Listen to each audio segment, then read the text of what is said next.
जीअं त मातली जे वेझो फुलेली कैनाल मां निकिरंदड़ जेको मुरादबा आहे उन में ताज़ा तरीन घारो पइजी वियो आहे ऐं जेको सो मातली जे RD 58 ओलह तरफ़ RD 58 ऐं उते 50 फुट घारो पइजी वियो आहे। गुज़िरियल 2 कलाकनि खां हलंदड़ जेको घारो आहे ऐं उन आसपास में सच पुछो त तबाही मचाए छॾी आहे।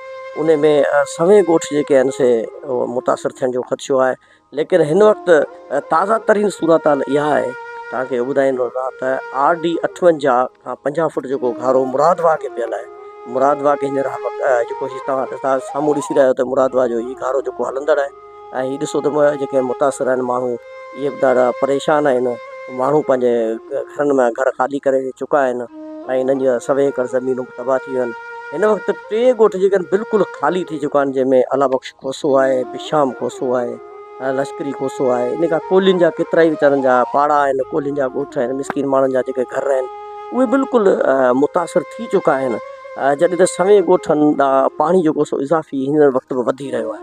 हाणे तव्हां साम्हूं ॾिसो त हीउ घारो जेको आहे मुसलसल वधी रहियो आहे ऐं तमामु वॾो नुक़सानु ॾींदो। हिन वक़्तु ताईं ॻोठाणनि जे मुताबिक़ त असां इरीगेशन अख़्तियारनि खे हद जे चूंडियल नुमाइंदनि खे ॿुधायो आहे, अहिड़ो इतला ॾिनो आहे। लेकिन हिन वक़्त ताईं अञा ताईं को बि अहिड़ो चूंडियल नुमाइंदो या इरीगेशन जेको ऑफिसर उन घारे वारी जॻह ते न पहुची सघियो आहे। जॾहिं त घारो अहिड़ी जॻह ते आहे जिते बरसाति जा पाणी जे हालात जे हिसाब सां को बि उते माण्हू कंहिं गाॾी में या मशीनरी उते का बि नथी पहुची सघे, इहो ॻोठाणनि जो चवणु आहे।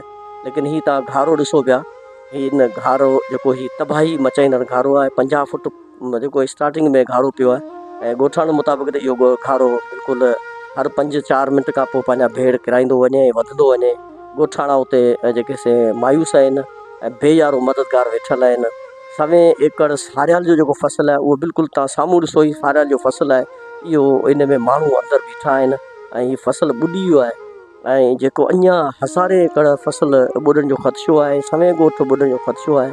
हीअ अगरि मुसलसल इहो पाणी वधियो त अॼोकी राति में सवे ॻोठनि खे ॿोड़े ऐं तबाह करे छॾींदो।